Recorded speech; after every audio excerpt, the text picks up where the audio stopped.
So welcome back, my dear students. In the previous video we were discussing about linear operators in particular. Okay. So let's move on to some other examples. Another example is zero operator.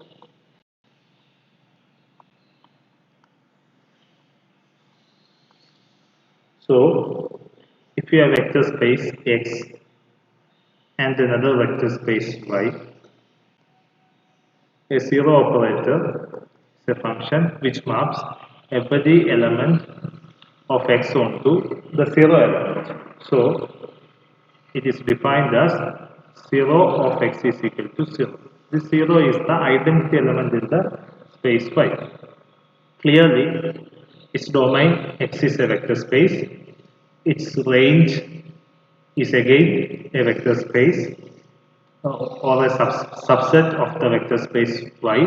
We consider our x and y to be vector spaces and with the underlying same field. Okay.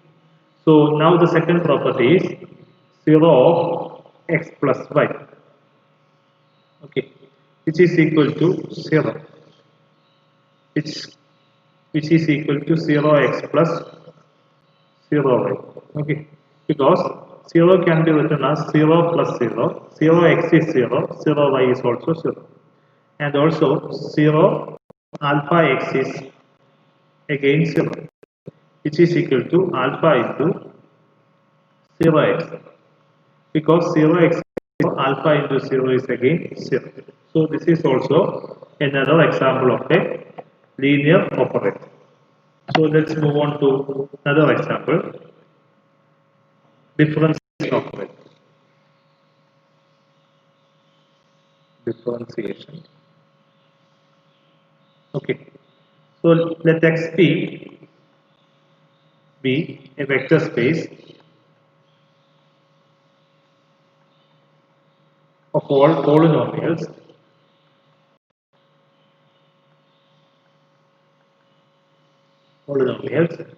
on closed interval A. And we define our operator to be T of x of t, where t is the variable in which the polynomial is defined.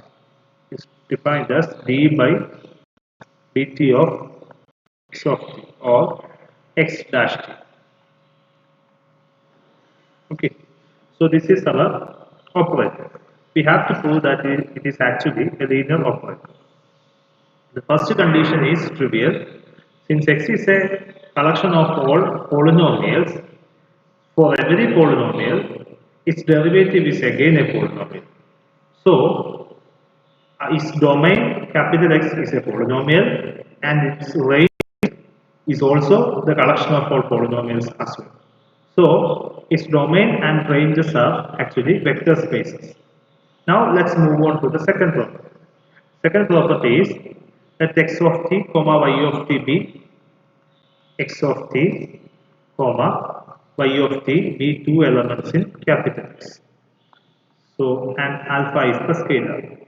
So, t of x of t plus y of t should be equal to, by definition, which is x of t plus y of t whole dash, or the derivative of x of t plus y of t. By the property of derivative, it can be written as x dash t plus y dash t. Okay, so which is equal to t of x of t plus t of y of t. So the first property is trivially satisfied. Okay, and now move on to the second property, which deals with the scalar multiplication. So that t of alpha x. So t of alpha x of t is equal to, by definition, alpha x of t the whole dash, by the property of derivative, which is alpha into x, which is equal to alpha into t of x of t. So these two properties also satisfied. So which means that our operator t from x onto x is a vector space where x is the space of all polynomials and t is defined as the derivative. Okay, so this is also a linear operator. Now let's move on to another example, which is corresponding to integration. We have a linear operator. So let our x be the collection of all continuous function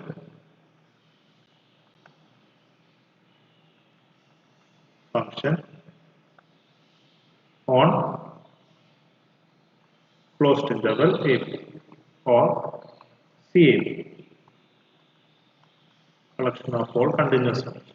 Now from CAB on to CAB, define a function t of x of t defined as integral a to t x tau d tau.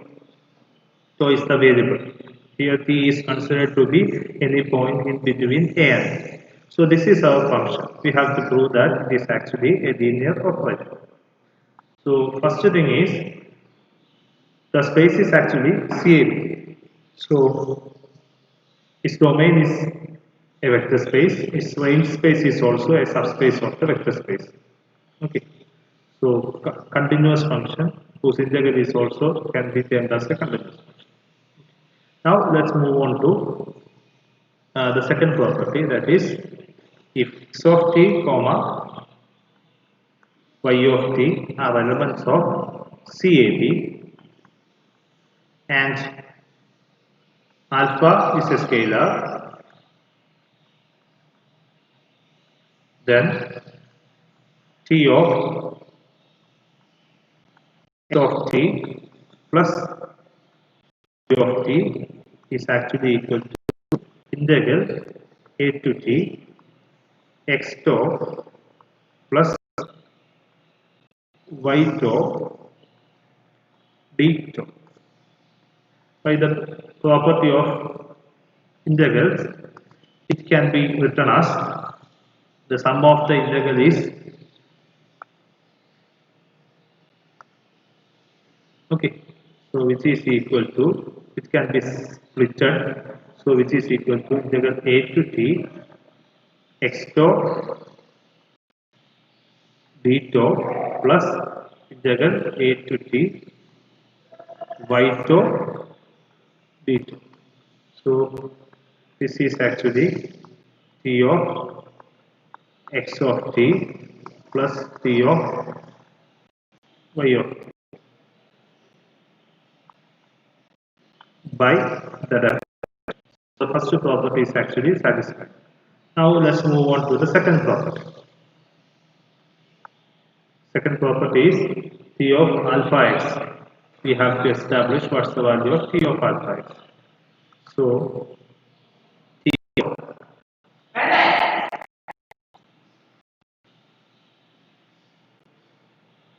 alpha x of t should be equal to integral a to t alpha x tau of tau d2 is equal to integral a to t alpha into x tau d2 by the property of integral, which can be written as alpha into integral a to t x tau d2, so which is equal to alpha into t of x. Okay, so two properties are also satisfied. From this, you can clearly understand that integrated operator, which is defined on the set of all continuous functions on closed interval AB, is again a linear operator. Now let me give you some exercise problems which is for you to solve. If you have any doubt, you can ask me. So I'll give you some examples. You have to prove that all these are linear operators. So another operator is on CAB, so-called continuous function of A to B. So defined as T of x of t is equal to T into x of t, where t is any point in between A and B. You have to prove that this is actually linear operator.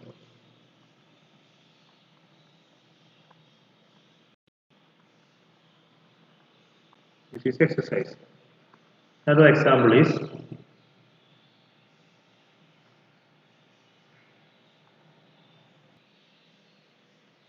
so is t is our first space is R3, t from R3 to R3 defined as so t of x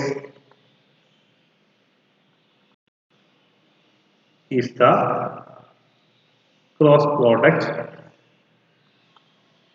so x cross A for some A belongs to R3. This is the cross product of two vectors where the second vector A is kept fixed. Okay. So this is one operator. Another one is actually t from R cube to R. So defined as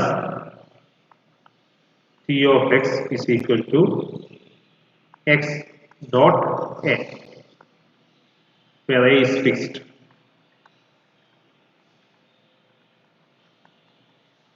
In R cube. Okay. So this is actually dot product. This is actually cross product with one vector kept as fixed. Okay. So prove that these two are actually linear operators. Another example is another example which is if A is a real matrix which is defined as alpha jk with R rows and n columns. Okay, so A is any real vector with R rows and n columns. So define a linear map T from R raised to n to R raised to R, which is defined as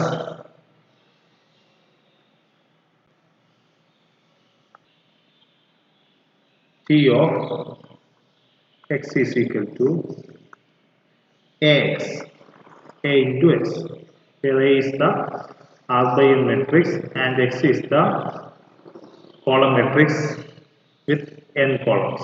Okay, where x is an element in R. So this is actually a linear transformation also.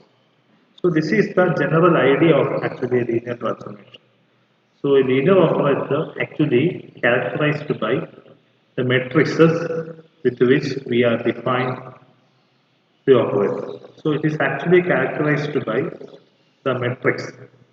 It is closely related with the concept of matrix. So these three are exercises for you. Please try to solve it. If you have any doubt, please feel free to ask. Now let's move on to some other properties of linear operators. So we have discussed about some elementary examples of linear operators and what is the definition of linear operator. So also we can understand that linear operators is actually a homomorphism. That's why we especially study the linear operators in general. Now we have to observe what are the fundamental properties or basic properties of linear operators. So next thing which we are going to discuss is actually the basic properties of linear operators in general. So These results are basically some observations, some basic properties of linear operator.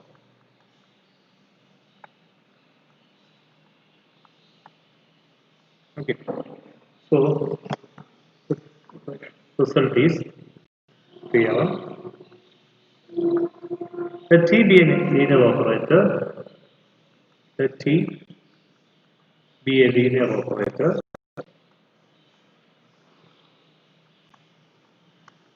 Then the first result is then range of T, range R of T is a vector space.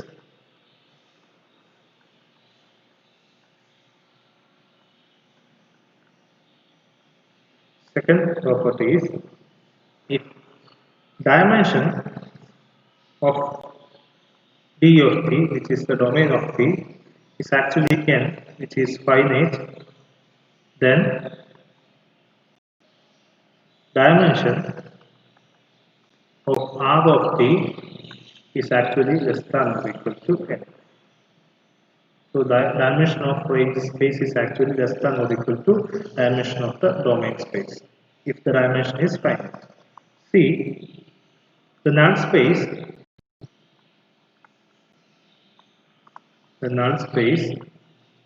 n of T is a vector space. So this is the first result regarding basic properties of linear operator. So it is stating that if T is a linear operator, then its domain should be a vector space. Its range set R of T is actually, in the definition, it's a subset of actually a vector space. Now we have to prove that its range is actually a vector space itself. Second thing is, if the domain has a dimension finite number n, then its range has a dimension which is less than or equal to n. Third property is the null space n of T is actually a vector space. So these are the three things which we have to prove. So the first property is actually very trivial. So the only thing which we have to establish is, so what are the conditions for a arbitrary subset of a vector space to be a vector space. So the condition is that whenever x comma y belongs to R of T and alpha 1, alpha 2 are scalars, R of T, then the condition for R of T to be vector space is that alpha 1 x plus alpha 2 y belongs to R of T. If this condition holds, we can say that R of T is actually a vector space. Now, since x and y belongs to R of T, x and y should be the image of some elements with respect to T. So there exist elements x1, comma y1 in our domain of T such that T of x1 is equal to x and T of y1 is equal to y. So we have to prove that alpha 1 x plus alpha 2 y belongs to R of T. For that, it is enough to prove that it should be the image of some element. That's the only thing which we have to prove. If this alpha 1 x plus alpha 2 y belongs to R of T, means it should be the image of some element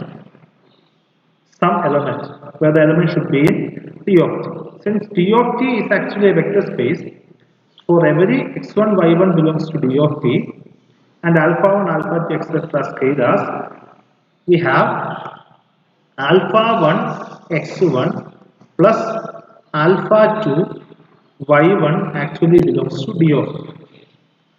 Now take the image of this T of alpha 1 x1 plus alpha 2 y1 is equal to, by the definition of linear transformation, alpha 1 into t of x1 plus alpha 2 into t of y1. So t of x1 is x, t of y1 is y, which is equal to alpha 1 xa plus alpha 2 y.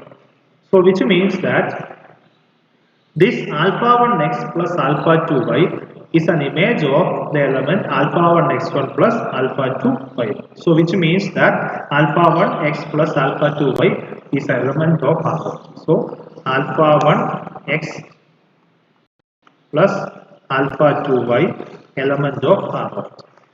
So for every x and y belongs to R of t, the linear combination alpha 1 x plus alpha 2 y belongs to R of t, which means R of t is actually a vector space. So the first part is clear. Now move on to the moving on to the second part. In the second part, we assume that the dimension of d of t is equal to n. We have to prove that dimension of R of t actually less than or equal to n. So dimension of R of t means less than or equal to n means we have to prove that the range set cannot have a linearly independent set consisting of n plus 1 elements. So if the range set has a linearly independent set consisting of more than n elements, all those elements should be belonging to the basis of R of t, which means that all those elements should be belong to the basis, which implies that the dimension of R of t should be greater than n. So in order to prove that dimension of R of t is less than or equal to n, it is enough to prove that, in order to prove that dimension of R of t is less than or equal to n, it is enough to prove that the range set R of t cannot have a linearly independent set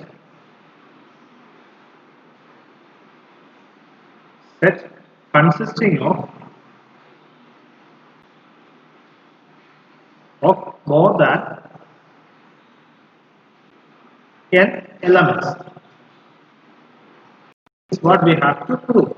If at all such a set exists, then all the elements should be belonging to the basis of R of t. So the dimension cannot be less than n, it should be greater than. So this is what we are going to prove. So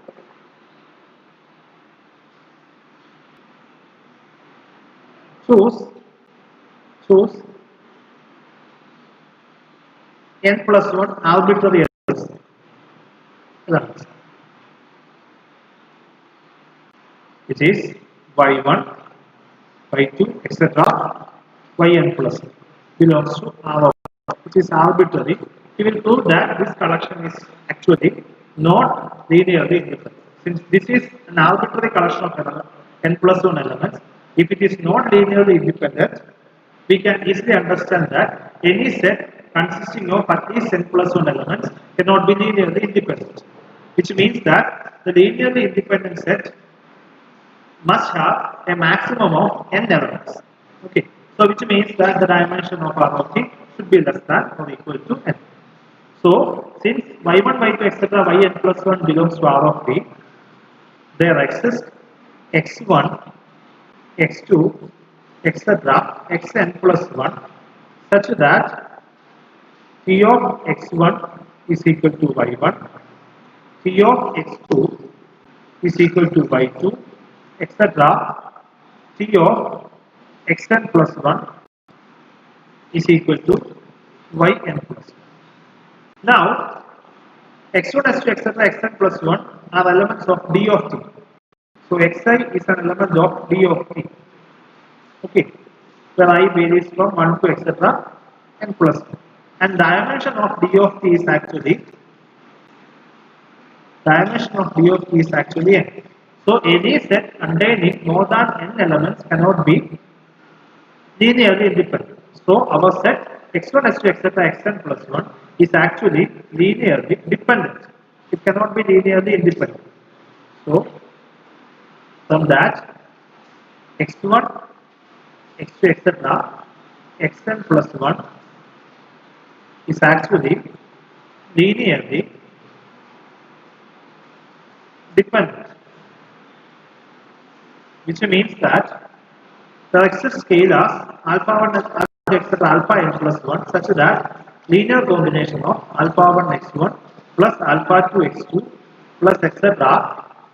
alpha n plus 1 xn plus 1 is equal to 0 implies at least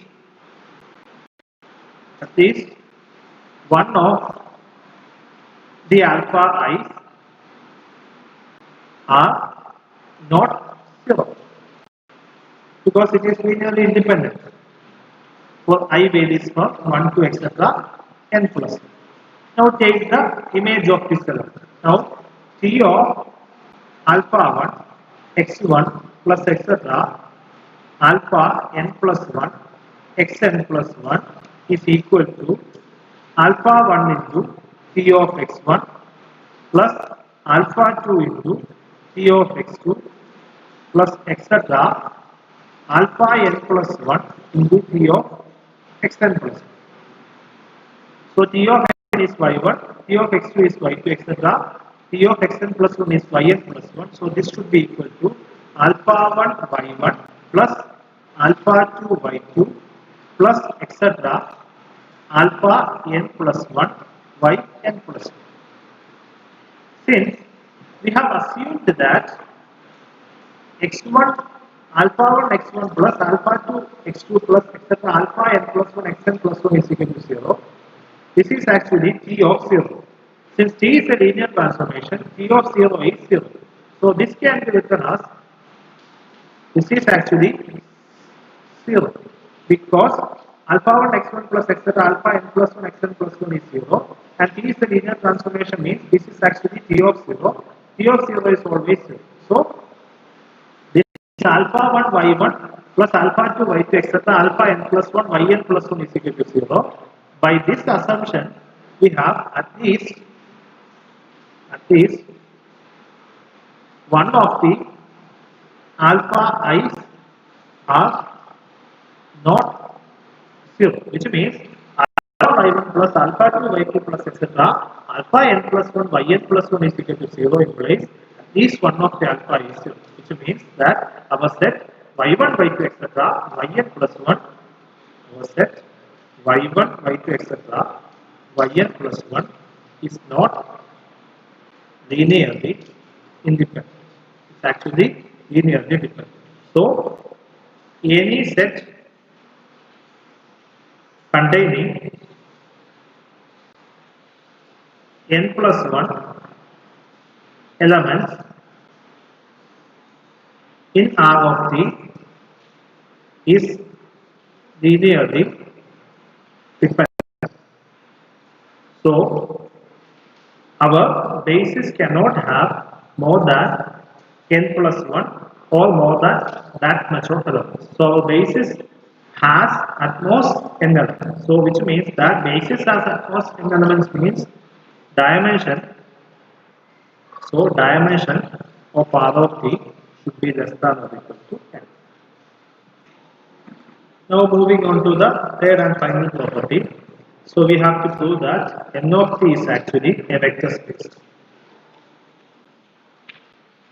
So in order to prove that, we have to take two elements, y1 or y2 belongs to n of T and alpha 1 alpha 2 are two constants. Then we have to prove that alpha 1 y1 alpha 2 y2 belongs to n of T. So in order to prove that this element is actually belongs to n of T, it is enough to prove that its image is actually 0. So y1 y2 belongs to n of T means T of y1 should be equal to 0 and T of y2 should be equal to 0. So we have to prove that alpha 1 y1 plus alpha 2 y2 belongs to n of T. It is enough to prove that its image under T is actually 0. Now take T of alpha 1 y1 plus alpha 2 y2, which is equal to, by definition, alpha 1 into t of y1 plus alpha 2 into t of y2. So t of y1 is 0, t of y2 is 0, which means the total answer becomes 0, which means that alpha 1 y1 plus alpha 2 y2 actually belongs to n of t. So for every y1 y2 belongs to n of t, alpha 1 y1 plus alpha 2 y2 belongs to n of t, which means that n of t is actually a vector space. To sum up the whole thing, let's move on. So we were discussing about some basic properties of our linear transformation. The property was the range set is actually a vector space. So in order to prove that it's a vector space, we have to take any two arbitrary elements x and y belongs to R of t. Its linear combination should belongs to R of t. So xy belongs to R of t, which means that there exists x1 y1 belongs to d of t such that t of x1 is equal to x and t of y1 is equal to y. Now we have to prove that alpha x, alpha 1 x plus alpha 2 y belongs to R of t. So which means that it should be the image of some element. So we take the image of t of alpha 1 x1 plus alpha 2 x2 and prove that it is actually alpha 1 x plus alpha 2. So alpha 1 x plus alpha 2 y belongs to R of t, which means that R of t is a vector space. Now the second part is dimension of R of d of t is actually n. We have to prove that dimension of R of t is actually less than or equal to n. So it is enough to prove that the range set cannot have a linearly independent subset consisting of more than elements. So at least the maximum linearly independent subset of R of t should be a set consisting of at most n elements. That's the thing which we have to do. For that, we take any subset of R of t consisting of n plus 1 elements. So the set B y1, y2, etc. yn. Corresponding to that, we have x1, x2, etc. xn plus 1, which belongs to d of t, such that t of xi is equal to ya for I varies from 1 to n plus 1. Since the dimension of d of t is actually n, so the domain set cannot have a linearly independent set consisting of n more than n elements. So any set consisting of more than n elements in D of t should be linearly dependent. So x1, x2, etc. xn plus 1 is linearly dependent. So by using the definition of linear dependency, the linear combination is 0 means at least one of the element is, one of the alpha is not equal to 0. Take the image T of this linear combination. So T of this linear combination means T of 0. T of 0 is 0 since 0, T is a linear operator.